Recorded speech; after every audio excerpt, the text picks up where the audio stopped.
Hello, welcome. I'm Heather Matthews, and if you're partaking in this orientation session, this is a safety orientation for contractors that will be doing work on sites in healthcare and community services in Nova Scotia. So most likely you've been directed to do this from an organization that you're planning to do work on. So for contractor orientation, we're going to cover the following subjects. We have a bit of an introduction. We'll go over general rules and information. We'll talk a bit about infection control, program requirements and responsibilities, workplace violence, incident and near-miss reporting, fire safety, chemical safety, and security. This is a general overview. Therefore, when you are arriving at the site, you will get the specific details on each of these subjects that are going to be specific to the site you're working at. When we start with most organizations have that overall commitment to health and safety and making sure that everybody's health and safety as you do at your organization. Through this presentation, we refer to the project representative, and that's going to be your contact when you go to the site to know who it is that you're going to communicate to about issues, concerns, and also information that you need about the particular site. Most of the organizations in healthcare are scent-free or low-scent organizations, so you want to make sure that all your staff are aware of that. Also, smoking is prohibited in any of the buildings, inside the buildings, and in a lot of organizations on large portions of the facility. So make sure you know when you go where those are. You're in health and community service organizations. Some of them may have a quiet time or noise. If the work you're going to be doing is going to be causing a large amount of noise, you may want to have a conversation with the project representative on how that's going to impact the work that you're doing, will impact the operation. There's also going to be two other areas, restricted areas and clean areas. Restricted areas are those areas that are under lock and key. A lot of times it's electrical rooms, boiler rooms, which may be some of the areas you're going into. And there may also be other restricted areas, clean areas. So when you need access to any of those clean or restricted areas, you need to make sure you make those arrangements with your project representative. Signage, especially for large construction sites or large projects, signage is very important. The other thing that leads into signage is other barriers or other things that you need to put up. Also, if you're using any other equipment like cranes, make sure that that's appropriately cordoned off and labeled to make sure that it doesn't get misused or there's an injury resulting in people going into those areas. There's some other areas in a long-term care or even a healthcare or a community service organization that might require special PPE or you to take special measures like going into a food service area, as well as even though these organizations, most of them are 24/7 operations, it doesn't necessarily mean that you can work there anytime, day or night. So if you're doing after-hours work or weekends or holidays, you need to make those arrangements with your project representative. The other thing is when you're using, if the building does have elevators and you're using them, make sure that you're respectful of, if they have a service elevator, to use that. But if you have to use the same elevator as the residents or clients or patients, that you're respectful of the space. And also when you're taking materials through the building and onto the elevators, you kind of keep track of what you're tracking with that in the way of dust and dirt and debris. Anytime you're working in an organization and when you get there, to make sure you know where all the exits are, but make sure you're not blocking any exits at any time. Make sure that the stairwells are kept clean if you're working in those areas. Make sure that you're not leaving debris on the stairwells, and also make sure you're not propping open doors. This is really important in the service sector that you're going to be working in, because we have clients and residents and people we're supporting that could leave the organization or get into areas where they're not supposed to be. So don't prop doors open. Make sure you're storing all your flammable liquids where they need to be, and make sure you know where fire extinguishers and pull stations and all of those are. The other thing is making sure that if you have compressed cylinders or any other things like that, that they're secured properly, and make sure that all products, we're going to talk about chemical safety in a little bit, but make sure all the products that you're bringing onto the facility, that the facility knows, and don't have products shipped to the organization without the organization's permission. A lot of times their storage space is very limited, so if you need to have products shipped to the organization, make sure you make arrangements for that. Just don't assume that they have some place to store them or someone to even receive them. We talk about infection control. There's a few areas. The first area we're going to talk about is air quality. And there is a lot of information. I tried to scrunch this down as much as I could. But any contractor doing work, you're probably going to see them refer to the CSA standard. And if you're doing work and it's going to affect air quality, there are some pretty stringent things that you have to follow. And I think some of the big takeaways is about making sure there's a negative airspace, making things that fire resistant and doorways are tented properly. So if you're doing a project that's going to require that, then you've got to do some extra work with the project coordinator to make sure you have all those bases covered. Then there's your own personal actions. When you're working in a healthcare facility, we want to make sure that, infection control. So if you're sick, they probably don't want you coming into the facility to bring your illness. If they have some illnesses going on, they're going to tell you about that. But then just good practices on your part and good hygiene and washing your hands, especially if you're dealing with areas where equipment, material, or bathroom facilities, anywhere where those infections could be lying in wait. We don't want you carrying them home to yourself or throughout the organization. And make sure that your clothing and everything that you're wearing is always clean as well. Anytime you're doing any work, contract, construction, removal of waste or dealing with waste is a huge area. It is up to you as the contractor to take and dispose of your waste and make arrangements for that. Don't leave it for the organization to deal with or put it in their dumpster. You are responsible for looking after the removal of that waste and managing the waste while you're on site. When you go to start the work, one of the big things that you have to do, it's a requirement of the Act and the regulations, and it's also a requirement of most organizations, is to conduct a risk assessment. So when you get there, that you know and understand what risks you're bringing in and doing the job, and you understand what things you may be affecting in the organization or risks that may be created there. So having that risk assessment done and shared.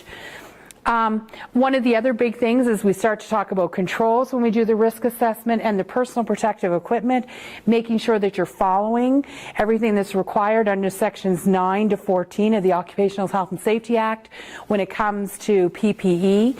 Make sure that you're wearing the right PPE, that you've maintained it, that you've inspected it. So make sure you've done all of those things. And, it's hearing and eye protection and steel toe shoes and fall arrest. So make sure you have all your bases covered there.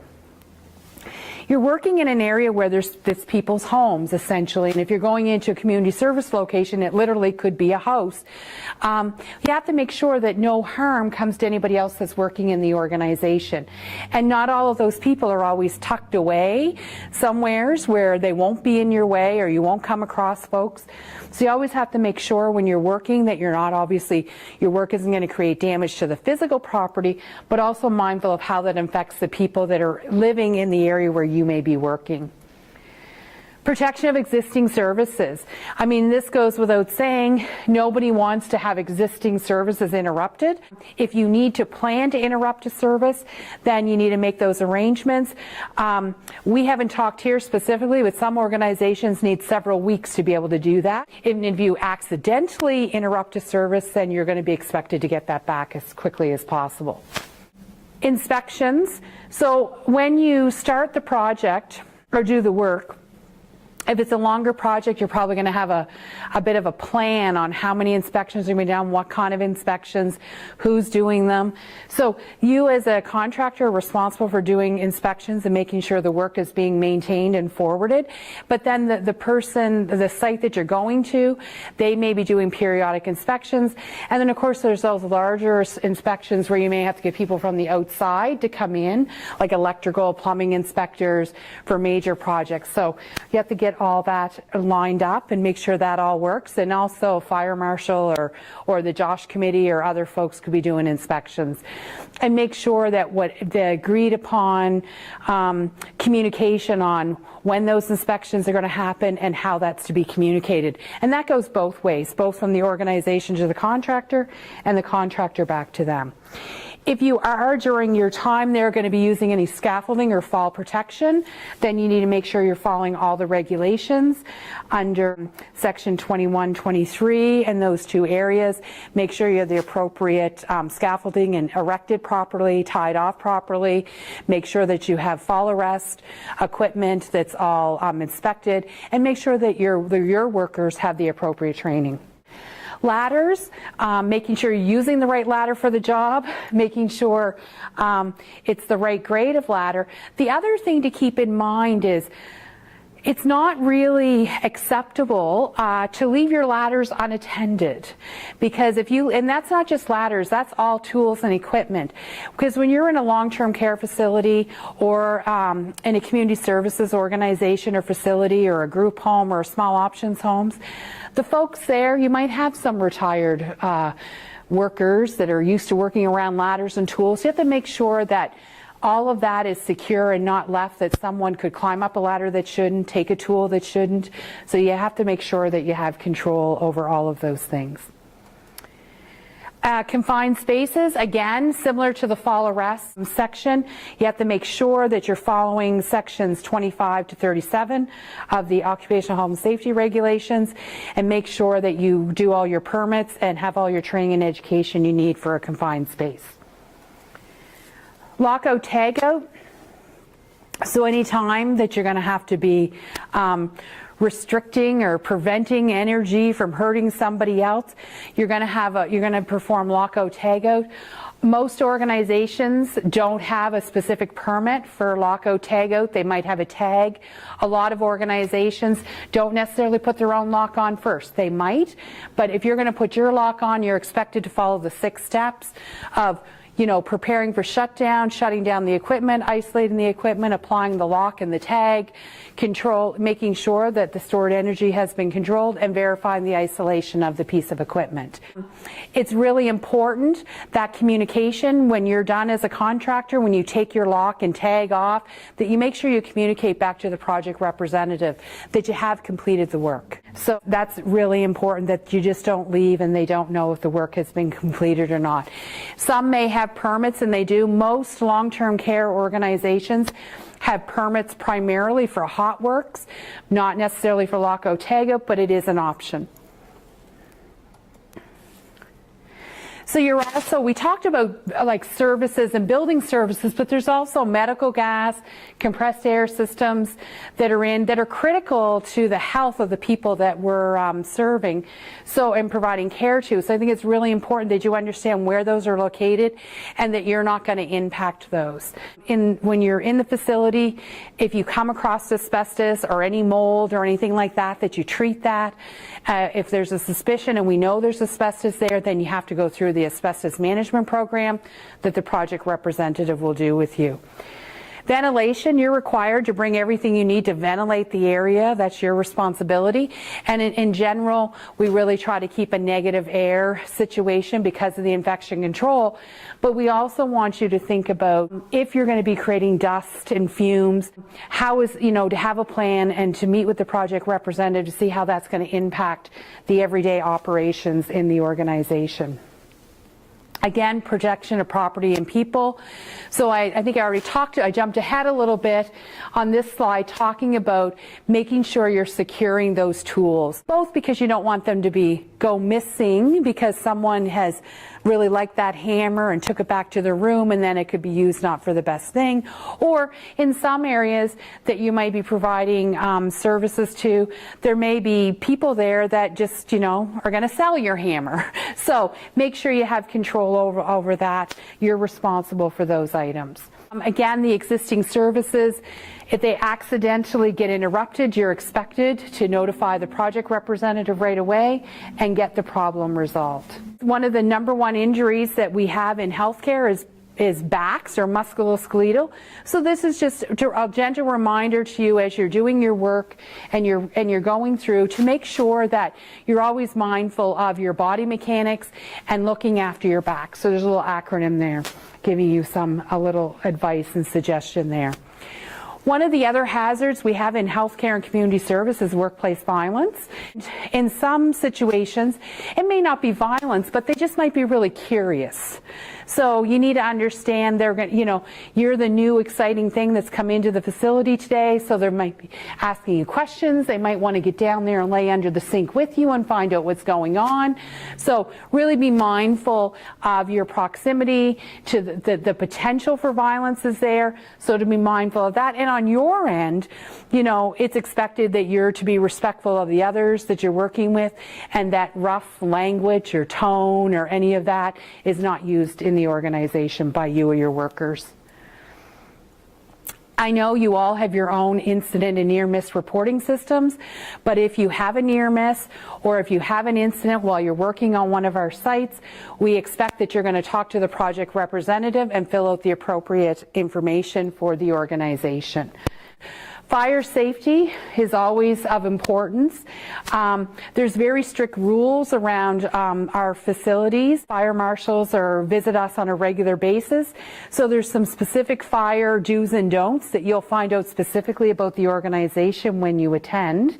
And you have to understand when you get there to understand what the fire procedures are for that organization. So do you know where you need to go, what you need to do for those particular things. And you're expected to follow the directions of the fire marshals or the on-site folks in the case of a fire or the threat of a fire.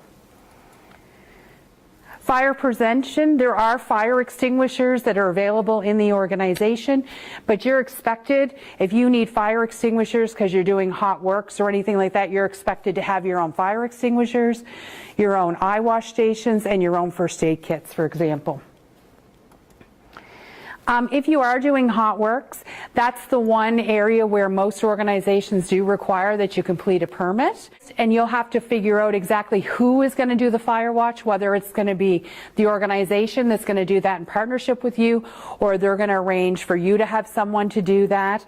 But then, and what the requirements are for the follow-up. Is it 1 hour? Is it a half hour? And making sure, using those good principles of hot works, that all the debris and it's clear of any flammable objects. There's also going to be areas and certain work being done that you're going to use fire separation, firewalls, or stops, so you have to take that in.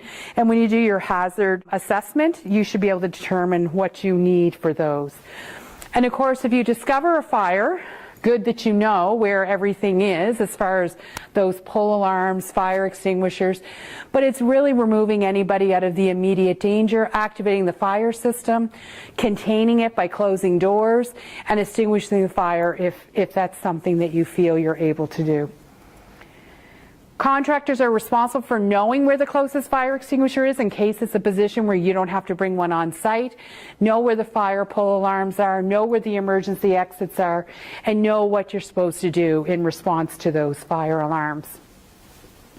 Most organizations that have fire alarms, they have two types of fire alarms, a single stage or a two-stage. Most have a two-stage, but there's a fair number that have a single stage. And for the single stage, it's about once the fire alarm is activated, it's about getting off of the site, closing the doors behind you and getting out. So it's pretty straightforward.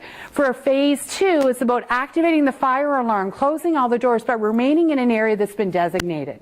So that happens quite often in a long-term care facility where they have people congregate in one area, wait to see, or they'll say, the fire evacuation is for this particular wing area, so it's really important that you know where you are in relation to that.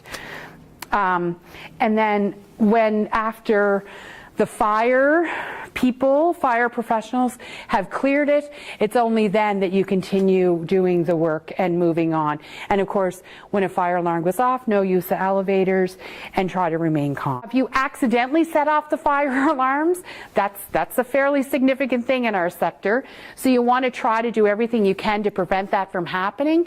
And you also want to, sometimes contractors will want to turn off sprinklers or smoke or alarms or heat alarms because they know the work they're going to be doing could set those off. So if you want to deactivate those, it's possible, but there really is a whole risk assessment that has to go into that, and it has to be well planned out. So make sure you give lots of lead time before that happens. Chemical safety, we talk about Nearmiss, which I know you've all heard about, I'm sure you have. I'm not going to spend a lot of time on this, but I just want to remind everybody that there's sort of two versions of Nearmiss that are going right now. There's a 1988 and a 2015. So you're expected to have all of your MSDSs in either version. Make sure your staff are trained. And just, quickly for those, to remind you, these are the new symbols under the new Nearmiss. And then we have the older symbols from the 1988.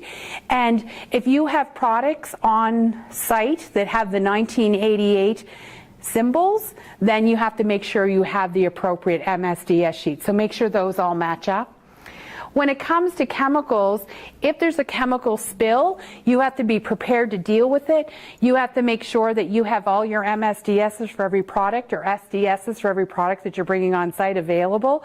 You should inform the organization of what products you are bringing on site.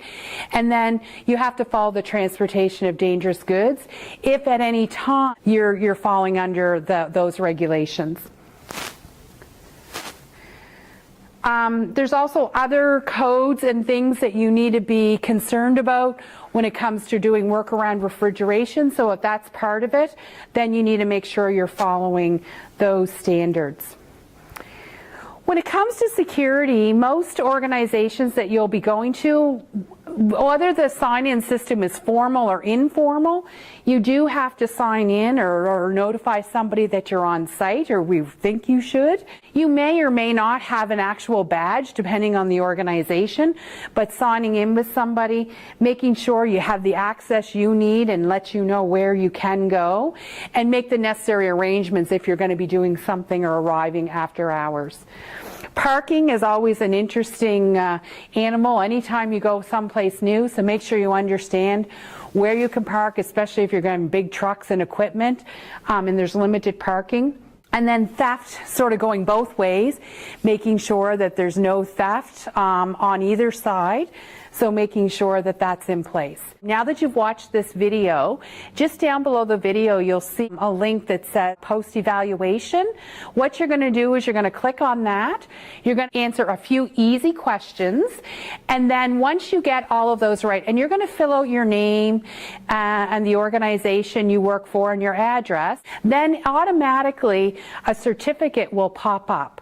And when that certificate comes up, you just print that certificate off, and then you give that certificate to the organization, showing them that you've done your general orientation for health and safety for contractors. This program could be used by organizations for health and community services in Nova Scotia. So once you print off this certificate, it's valid for any of those organizations that use our orientation program. So thank you, and be safe out there, and we'll talk to you soon.